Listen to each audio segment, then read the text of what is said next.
This episode of I've Had It is brought to you by Booking.com. Booking.YEAH.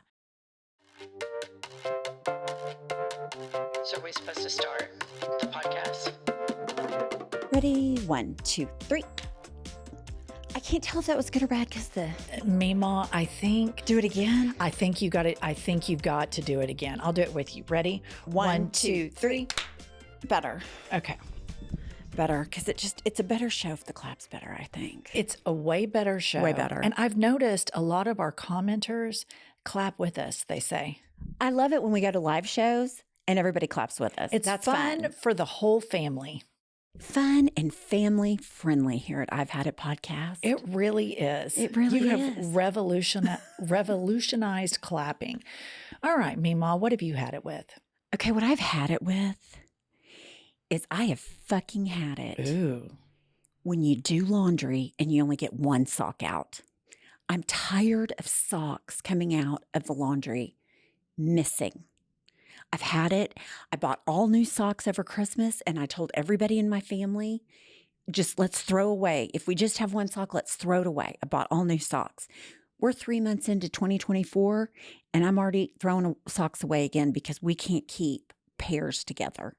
So I've just had it. You know how much I love to do laundry. So it makes me happy. And then when I get one sock, it infuriates me. Yeah, it's like a sock orphanage. It is. It's a sock orphanage. I know, they're orphans. They used to be twins. The other one's gone off, Right. maybe on meth. You know, who knows what happened? It's, you know. It's gone, ran away from home. Fucking somebody behind the dryer. Yeah. Slutting around behind the dryer. Slutting around in some, you know, in the bowels of the washing machine. I know these rogue socks are out of control. It's just, I just wish there was a perfect way to keep your socks together. I mean, I've thought about safety pinning them. Yeah, you can them, safety pin. Velcroing them. But then you've got the dryer issue and the cling clang in the dryer. I mean, there just isn't a good solution to sock orphans. You just can't have nice things. You really can't have nice things, especially when you have kids. Oh. You just can't. No. Dogs are better than kids about shit like that. Yeah, they are. I mean, it amazes me. I hate to rat out my children, my 2 boys. The other day, I clean out the mudroom where everybody leaves their shoes. It's like a closet for the boys. And I have 3 right pairs of the same shoe. So I'm like, you left 3 different places with one shoe? Always the left shoe? You didn't notice the right shoe was missing? 3 pairs of shoes. I mean, I've just had it. I've had it with shoe orphans. I've had it with sock orphans. I've just had it with everything. Children. Everything that should be 2, I'm tired that it's 1. Yeah. Yeah, it's always people are unpairing. They're unpairing. Unauthorized breakups. Yes. They're divorcing without permission. That's correct. And I don't like it. I agree. That's a great hat at Mima. And that is so on brand with Mima shit right there. It is. Rogue and my laundry socks. love. Oh, yeah. All my little That's sweet great spots. content, Mima. All right. Let me tell you what I've had it with. You're at a store and you buy something and they say, do you want your receipt emailed to you or do you want a paper receipt? And so you'll say email because you're like, I don't want the paper, a la Josh Welch style, right? And the minute you give up that email address, it is a full-blown onslaught of unmitigated email terrorism. Welcome to our club. Right. Welcome to our group. Here's our new spring line. Here's this, here's that. Then I unsubscribe because I'm like, all I authorized here was the receipt. Right. And now That's bombarded. all I have given consent for. And y'all are just, it's this deluge of just, you know, this and this and this. And I've had it with that. Another thing is when you go to check out at the counter, they'll say, what's your cell phone number? Or what's your email address? Because what they're doing is they're mining your information. Right. To later terrorize you. Absolutely. And I'm back to all I want is either no receipt or a paper receipt in the sack. Right. I either say paper receipt or no receipt, but let me tell you what I do on the phone number. Sometimes I give somebody I don't like's phone number. Now, this happened more frequently when I remembered people's phone numbers. Wait. You're giving out like your enemy's phone numbers? Yeah, people I don't like. Really? Yeah, I've done it before. Your ex-husband, maybe? Yeah. I have given his Meemaw. number. Meemaw. I think at Walgreens, I think at Dick's, I think I've put in the wrong phone number on Meemaw's purpose. getting gangster at the checkout. Right. I'm like, what's more irritating than a solicitation via text that you have no idea about? Let me put a phone number of somebody I don't like right in there. So yeah, I'll do that. I like it. I mean, I like it a lot. But here's the deal. They already have your credit card number. They can find you under a rock. Now they want to get into your email. They want to get on your phone. I mean, it's just too much contact with the world. I mean, it's too much. And let me tell you what else I've had it with is these, do you want to join our, club? Right. No. And then you join the club, and all that is basically these manipulative emails that if now that you're a member of this club, if you come to our store, you get an additional $25 off today and today only because you're a member. And it's just all bullshit to get you to go back in there and spend money. So here's the situation with these retailers. I don't want you to have my email. Nope. I don't want you to have my phone number. Right. And I don't want to be a member of your club. Right. I want to be in charge of me and when I go to buy something. And I don't want to give any other information other than my money. That's all I want to do. I don't want you to have any information about me. I've had it with this. I don't think it's right. Have you noticed that all of those same questions, they want your birthday? I have noticed this popping up. What the fuck? We're not birthday friends. Yes. Yeah, they want your birthday. Yeah. I think we all have to band together and just like make up everybody in the United States or globally we should all use the exact same email address and the exact same phone number and give it out. I mean, I'm talking millions of people use the exact same Wouldn't data that be great? over and over. Welcome to I've Had It. I'm Jennifer. I'm Angie. She's Meemaw. She is gangster. She's doing a lot of shit with socks and shoes and Telephone numbers, prank calls. all of it. Yep. Kylie, how are you doing today? I'm good. And what you just said reminded me, join our Patreon club. Enter your email to get on our email list. That's great. Yes. That's a good segue. Please join our Patreon club and give us your email address, your Phone number. birthday, your astrological sign. Right. And once you get into the club, then we're going to start mining more and more information. Right. Then we're going to go over favorite sexual positions, bra size. There we go again. There we go Always. again. She's got to get laid. Immediately. I mean, we're what, 8 minutes into the episode. Meemaw's already over there talking about sex. Every time. Just a dirty, filthy mind. All right, listen up, listeners.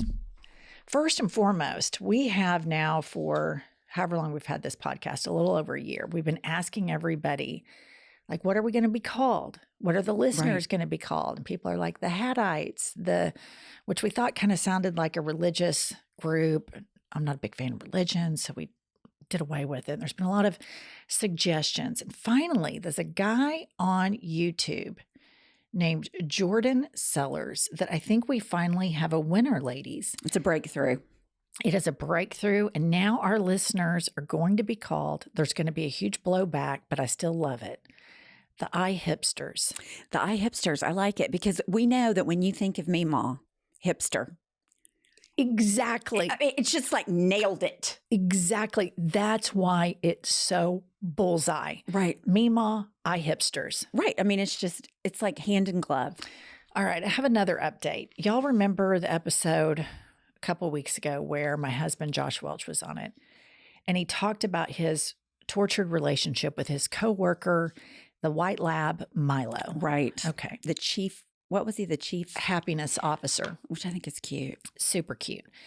Anyway, so he revealed, for those of you that didn't listen to this episode, my husband is an attorney and he goes to work One of the lawyers he works with brings his dog to work every day. The dog's name is Milo.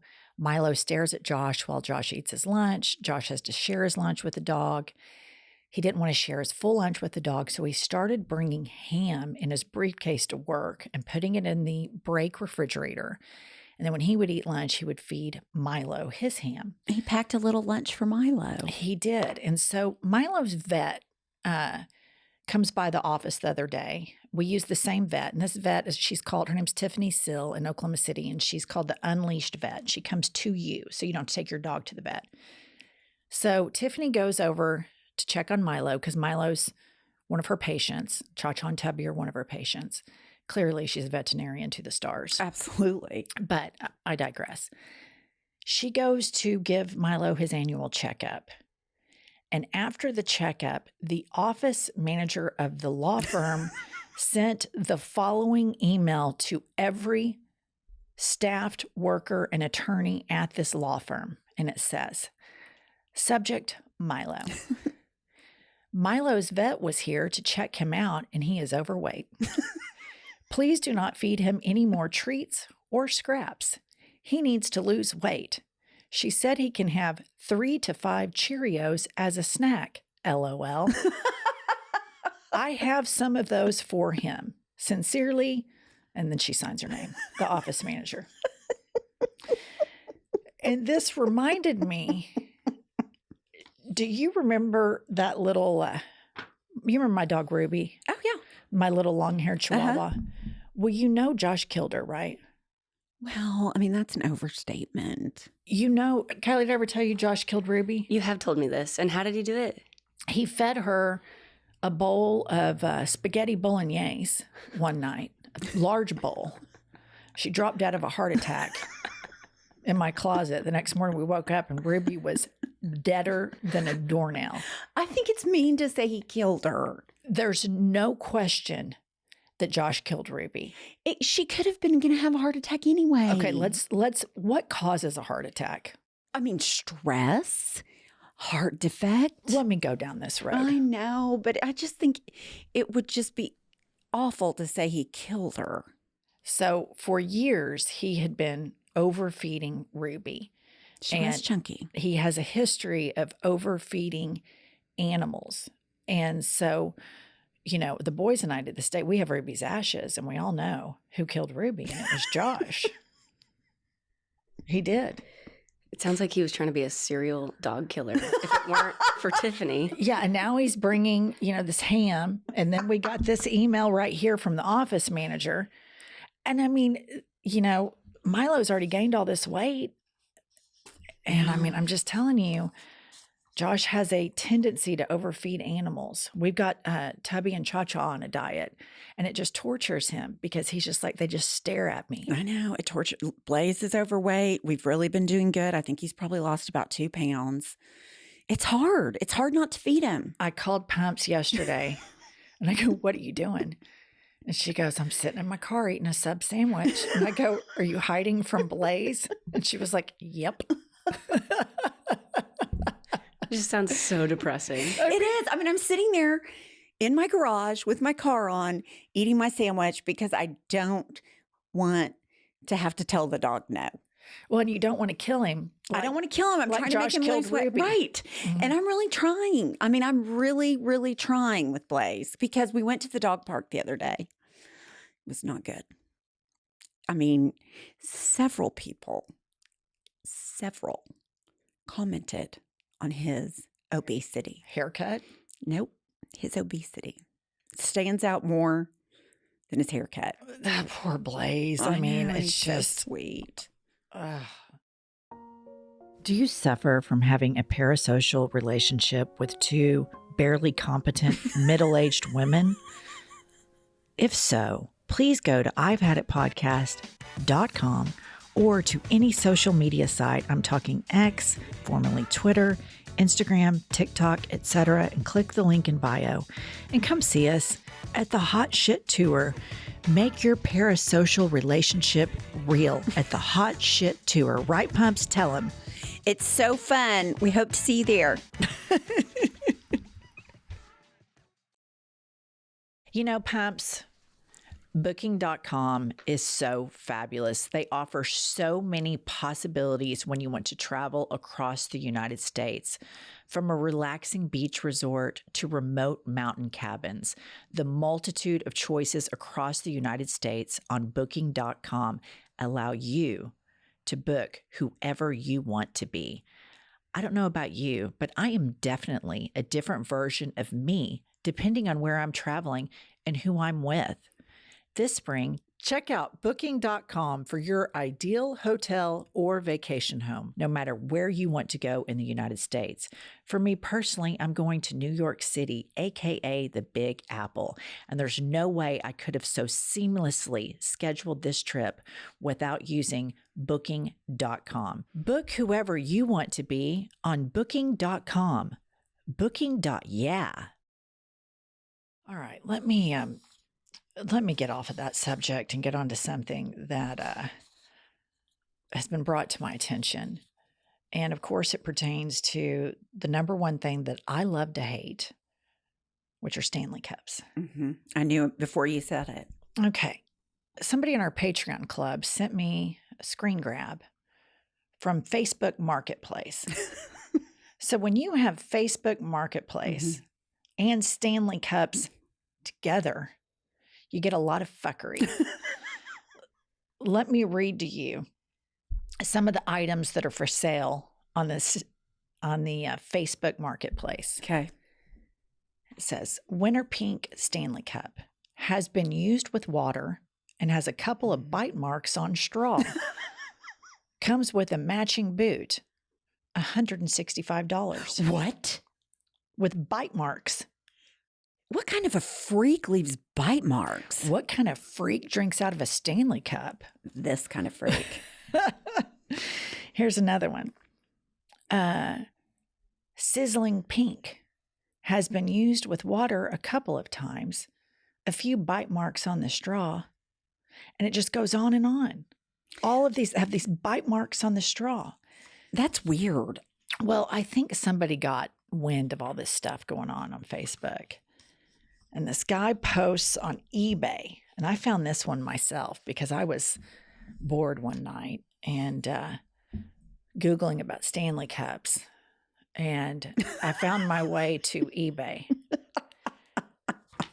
You know, sometimes you like to feed the things you hate. Right. You're just sitting around on an average night Googling your hatred for Stanley Cup. Feeding my hate. I'm drinking Haterade. That's what I'm doing. All right. So I make my way over to eBay, and this person has posted the following. Lightly used Winter Pink Stanley Starbucks 40-ounce tumbler, one of a kind. $6,969.69. That's 6969.69. All right. And then here's the descriptions. I have a highly sought after limited edition Stanley Starbucks tumbler that every collector dreams of owning. This tumbler is up for auction and is looking for a new tumbler collection home. Lightly used. This Stanley tumbler is lightly used and authenticated through various ways of tests that we perform to ensure its true value and purpose. We lost the straw. The straw is totally gone. Missing. No idea where it is.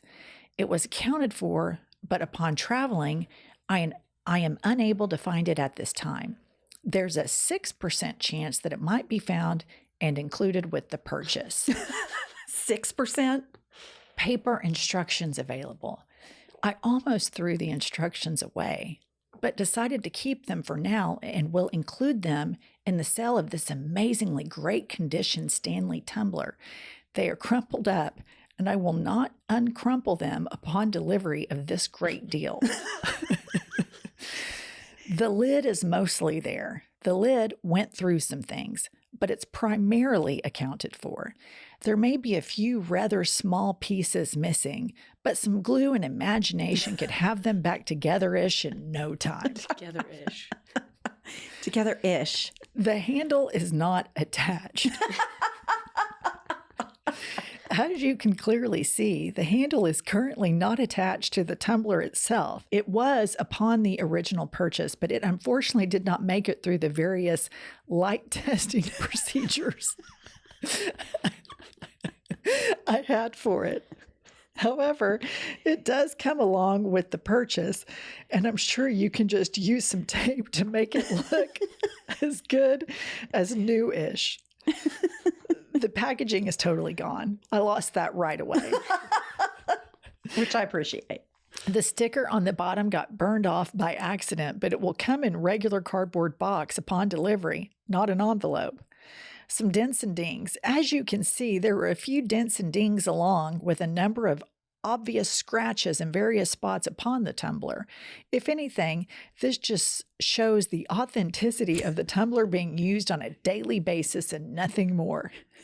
And lastly, it's not washed. I didn't wash or clean it upon purchase, and I do not plan on giving it a scrub before sending it out to its new lucky owner. The most fucked up thing is that someone might accidentally buy that. Right. Somebody not realize it's satire. Well, here's the thing. I think that some of these people, I think the mentality of a Stanley Cup collector is so distorted that they might think, oh, it's not been washed. Right. Oh, the straw's missing. Like they might see all of these things as assets. Character building. Yeah. Yeah. See, I just think surely no one is going to buy that cup. Surely everybody gets it's a joke, right? You would think that, but in 2016, who was elected president? I know. I mean, stranger things have happened. There's no doubt about that. I do like the 696969. Of course you do. Of course you do. Of course you do, Meemaw. Of course you circled right back to that. Well, I mean, that's kind of funny. It's hilarious. The whole thing is hilarious. Funny. Yeah. It's such a good troll. All right, Kylie, what do you have for us? All right. You guys want to do some voice memos? Sure. Uh-huh. Okay. Up first, we've got Davis. Hi, ladies. This is Davis from Kentucky. I felt truly blessed to have gone on this journey with you two. I've listened since the very beginning, and just to see after all this time how Jen is still a smoke show and Pumps is still alive, it's just wonderful. Anyway, I have fucking had it with people trying to board the plane when their boarding zone has not been called. Okay, let me give you an example. I just got home from a fabulous vacation to Italy. It would have been a 10 out of 10 experience if it weren't for the fuckwits that try and board the plane when their zone hasn't been called. If you were in zone 4 and they haven't even called business class, why the fuck are you standing up with your gut hanging out? These are acts of terrorism. I know we have the eye roll goddamn city button, but I think we need the death penalty button because these acts of terrorism end now. I've had it. God. Yeah, that's how you feel after traveling. You do. Yeah, I oppose the death penalty, but you feel so homicidal. Right. After traveling in an airport with other people that you think about irrational things like that. I totally related to everything he said. Just death penalty, guillotine. You're done. Yeah. Get out. Yeah. Walk the plank. Yeah. No, I totally agree. Remember we were at an airport one time and they said, okay, first boarding group come up because we were taking buses to the plane. Yeah. And every single person in the waiting area stood up. And remember, I just got so hot and bothered about it. And I was just like, not all these people are boarding group 1. There's not going to be 2 buses full of boarding group 1. Jennifer's like, it's fine. We're all going to get on the plane. I mean, I was wound up like a cheap clock. You were. But I don't understand why the people in groups 3, 4, and 5 are impeding groups 1 and 2 before groups 1 and 2 are even called. Because if you just know 1, 2, 3, 4, 5, you know 1's first, 5's last. If you're 4, you're not 1. I mean, it's just not that hard. Well, and I'm going to put the burden on the airlines here for a second. I think that's right. Because what I think they need to do is they need to have very clearly marked like rides at Disneyland with the ropes. This is group 1, and this is the line you stand in. And this is group 2, and the line you stand in. And then a really big font below it. If you are group 3 or 4, you will line up past, this group or this group after this line is completely empty. Right. It's just chaos at the boarding gate. Right. Nobody checks what group you're in. Yeah. Nobody says when you're in line. They just let you go up. But if they had somebody or just had a little machine that was like, okay, group 1, or maybe like a separate card that you put in group 1, everybody stands in group 1. I will say Southwest does a good job of lining everybody up in numerical order. I just have seen so much pre-boarding fraud. So much fraud. And abuse that I don't even know who to address it to. I don't know what authority I would even go to voice a complaint, because every plane ride I get on, it is pre-boarding abuse. I mean, it is rampant, it is epidemic, and it is infuriating. It's just better for me not to even look to see these people committing fraud, and that I'm going to be on the same flight with them sharing oxygen in that Petri dish. I don't even want to see it. No, it's bad. It's skirting the system. There's so many skirters. The jet bridge Jesuses are the worst. I actually remember a recent time, I think we were offenders because we were all dicking off in the airport a little bit, and we realized they were starting to board. So we started rushing over, and we're first. So, you're right up early. So we go right through. Jennifer goes first, scans her boarding pass, and then the lady said, "Thank you for your service." I guess I missed that. No, she did. We were like, oh, it's boarding, because we were like, as Kylie said, we were dicking off, having a good old time. I was like, oh, it's boarding. So we raced up to the front, and then she goes, "Thank you for your service." And I was like, oh shit. Oh, I feel terrible now. Okay, up next, Pumps, this accent is for you. Oh, I can't wait. This is Meg. Do you know what? I've had it with people who take casual little jobs like working in a coffee shop, and they make it seem like it's some fucking military operation. Like, we're not saving lives. Like, we're not doctors or brain surgeons, or, you know what I mean? Like, it's not like some crazy job. Like, it's just a coffee shop. Chill the fuck out. Take a chill pill. Like, do you know what I mean? It's just so embarrassing. It's so embarrassing. And I've also had it with people who are in the same pay bracket as me, and they seem to take it upon themselves to just tell me what the fuck to do. Like, sorry, bitch, I've worked here for 2 years. You've only worked here for 2. Like, do you know what I mean? Fuck off. Get off my job. And also, I fucking had it. I can't be arsed. Anyway, love you so much, Jen and Pumps. I absolutely love the podcast. Sending love from Scotland. Mwah. How perfect is Meg? I love Get Off My Jock. Get off my jock. Mm-hmm. I mean, I just love everything about her. I love what she said. Yeah. We're not curing cancer. Yeah. We're just, like when we used to wait tables, it's stressful. You're freaked out, but it's not. I mean, it's physical, hard labor. You have to be nice to the public. Yeah. But people that delude themselves that their job is so important. Right. It's annoying. Well, I think everybody can take pride in their job, no matter what. Absolutely. No matter what the layer of socioeconomic income it provides. But there's taking pride, and then there's being a dick and being a dick to all of your coworkers. Right. And being a dick to all of your coworkers I know exactly what she's talking about, because I've worked with people like this. I've actually had people that worked for me that were like this to my other employees. And I'm like, bitch, back off. Right. Back off, where they try to regulate and tattletale on each other. Yeah, stay in your lane. Nobody likes a snitch. Nobody. Okay, up next, we've got Steph. Hi, ladies. This is Steph. Love your podcast. I'm a salty bitch who hates people, so it's the perfect podcast for me. Let me tell you what I've had it with this week. I've had it with everything being a goddamn era. This is another white woman Instagram trend. I'm in my crop top era. I'm in my boy mom era. I'm in my Stanley Cup era. Well, how about you be in your shut the fuck up era? Because you're annoying. And it's stupid. Okay? I know this was inspired by the whole Swiftie thing, whatever, but it's fucking annoying and I've had it. And I hope you ladies come to Pittsburgh this year because I would love to see you. All right, toodles. She used the best sentence I've ever heard. And Yeah. it is, I don't like that because it's stupid.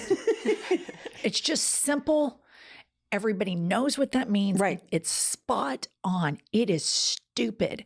I'm like, we're in our podcasting era. Yeah. Shut the fuck up, Mima and Jen.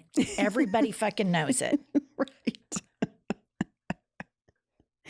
This is how bad I am at pulp culture. Until she said the whole eras thing is because of Taylor Swift, I couldn't figure out where all the era stuff was coming from. But she's right. Everybody's in there manifesting journey / era of everything all the time.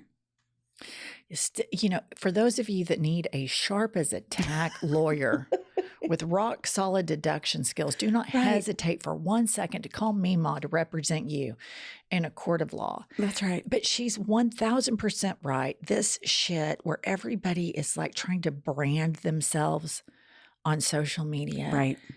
And here's the thing. The one thing that she said, in an era I'm ready for it to end, is the Stanley Cup era. And let me just tell you, I will never, ever stop hating those cups. And like 10 years from now, when everybody looks back on it and talks about how stupid it was, I will be standing right there saying, I didn't like them then and I don't like them now. Because you know what's probably going to happen 10 years from now? What? We're going to have a bunch of dumb people because they're drinking all this lead contaminated water. There's going to be class action lawsuits. And I'll just be, maybe you could be the lead counsel if you have any brain cells left, if they're sucking out of yours. And I'll just be sitting there smug as fuck. Healthy as a saying, horse. I was never in a Stanley Cup era. Never did I'm it. in my hater era. Always have been. Always will be. Drinking Haterade. You know what? We don't give enough props. Kylie's opposition to the Stanley Cup era is just full-blown dehydration. Yeah. I mean, Kylie is just, it's unbelievable the discipline when it comes to hydration. Yeah. Here's what I like about that. Like everybody's talking about hydrating and everybody get enough water. Like if we're on tour and we end up at like some mountain town, they're like, make sure you're hydrating. Everybody's hydrating, drink water. Kylie's like, fuck that. I'm not drinking water. But here's the thing. I think that my stance on Stanley Cups might not be strong enough. So what I'm going to do. Oh, I think it is. What I'm going to do is I'm going to also oppose not only Stanley Cups, but also really cold water and really hot water. I am only going to drink room temperature water because I don't want any sort of correlation between my consumption of water to that of a Stanley Cup consumer. I do not, if it's 110 degrees outside and that's the room temp, that's the temperature of the water I'm drinking. If it's -10 and it's an icicle, I'm going to suck on that icicle. That's what I'm doing.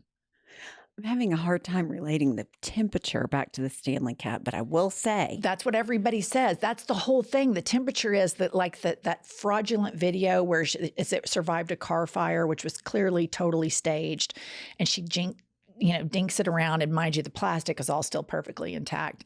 And it's because it keeps it cold. That's what everybody says. Well, I love my Stanley because it keeps my water so cold. I oppose cold water. Yeah, I'm getting more into the room temperature water. That's my preference nowadays. No ice, room temperature water. Yeah, that's what I'm drinking. Room temperature water, not from a Stanley Cup. Right. I'm going to drink mine from a Stanley Cup, but it's going to be room temperature. How's that? Not good. See? Not but good I like at it. all. Pumps, when we first started podcasting and our listeners were like, hey, I want some I've Had It merch, you and I were like, how on earth do we even organize merch, ship it to people, organize the sales all in one place? Thank goodness we found Shopify. They made our job so much easier. What I love about Shopify is that no matter what stage we're in with our merch sales, Shopify is there to help you in every single step of the way. Whether you're small, mid, or super large, Shopify has the pathway to help you find success. Listeners, sign up for a $1 per month trial period at Shopify.com/MAMA Shopify.com/hadit, all lowercase. Go to Shopify.com/hadit now to grow your business no matter what stage you're in. Shopify.com/hadit. Okay, the last one we've got is from China. Hello, Jennifer, Pumps, and Kylie. My name is China. My girlfriend and I are new listeners to the show, and we fucking love it. But let me tell you what I have had it with. I have had it with people that claim they are non-confrontational. Because what the fuck do you mean? There's confrontation in life as an adult. No, in my opinion, people that are non-confrontational are passive-aggressive, spineless little bitches that don't know how to communicate. Because they claim to be non-confrontational, but then will turn around and talk shit to other people in the friend group or other coworkers and create this awkward-ass, uncomfortable-ass environment instead of just facing the person that you have an issue with one-on-one. Like, we don't have to like each other, but I will respect you if you air your grievance out to me face to face, and then we can go on mutually not liking each other. But now you've created an awkward ass environment, and I've went from not liking you to wanting to hit your fucking passive aggressive ass in the face. So yeah, that's what I've had it with. Thanks for listening. I think she's spot on, China. She's exactly right. China, I think you are spot on. And I have found that anybody that constantly makes declarative statements about themselves, it is to mask something. If it's like Josh Welch, for example, will say, "Oh, I'm super laid back." He's the least laid back person on the planet. It's unbelievable Right. when I hear him say that. I'm like, are you serious right now? You have laid back moments, granted. Right. Few and far between, but they're there. If you want to pitch this to, potential friends that you're so laid back, I'll let them ride around the block with you and they will be crawling back wanting to get out of that car so goddamn fast. How about they go to dinner with you? We'll see how laid back you are. I think she brings up a great point. I think what's overlooked in this day and age is it's okay for people to work together that don't like each other. It's okay to respect each other and not like each other. I mean, in my legal practice, there's a lot of lawyers that I hate their fucking guts. Right. But I'm respectful, I'm professional, and I'm appropriate. There's no reason that everybody has to like you and you have to like everybody else. There's just no requirement in life that everybody has to like everybody. And I too cannot stand, I would rather have somebody say, "You know what, Angie, I just don't like you. I think you're loud. I think you're obnoxious." I would respect that more than somebody who's passive aggressive. I just can't stand a passive aggressive. Passive aggressive people, it is the most infuriating thing on the planet. Right. And if somebody is flexing and saying, "I'm not confrontational," to me, that is a red flag. Agree. That I don't want to deal with them. Right. I don't want to have to deal with them at all. At the end of the day, when all is said and done, I think it just goes to show, number one, you don't have to like everybody. And number two, the less people you have interaction with, the happier you are. That's it right there, Pumps. Right. That's it. The less people that you communicate or interact with, the happier you are. When you're young, in your 20s, I don't know if you've seen this meme. I know you're not online that much, but it's like in your 20s, it shows all these people around you. And in your 30s, there are fewer people. In the 40s, there are even fewer. And then it gets to like you're older and it's just like a dog. And I was like, that's me. That's it. I'm the person with the dog. Like, I want to eliminate everybody's bullshit. Right. Just scoot them all over. So those of you, we have a lot of younger listeners.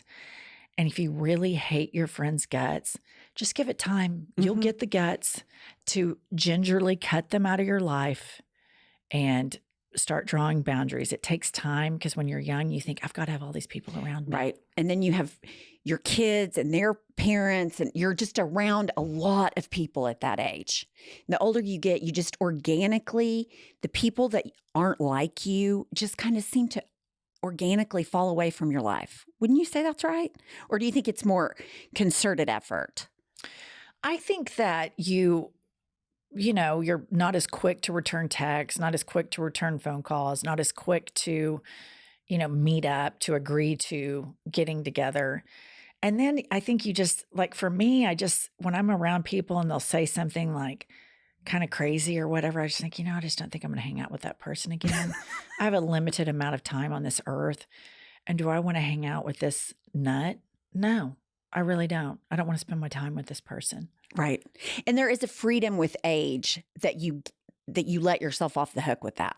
That Yeah. you're just like, I don't want to. And I'm then out. and then the people that survive, you end up having so much more meaningful relationships Right. with because they've survived the culling. Right. You know?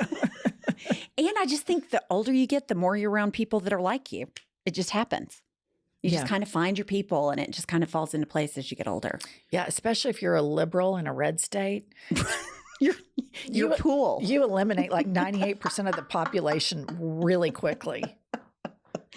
You get your pool so small Oh, that yeah. it's just, there's only one or two fish swimming in it anyway. Yeah. So you can just grab them right up. Get you a little goldfish. What about being a liberal lesbian in a red state?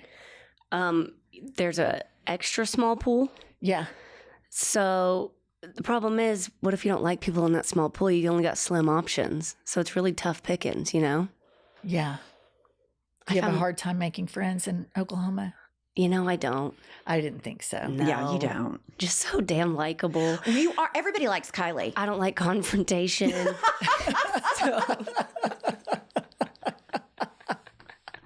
It's real easy. It's real easy because you don't like confrontation. Yup.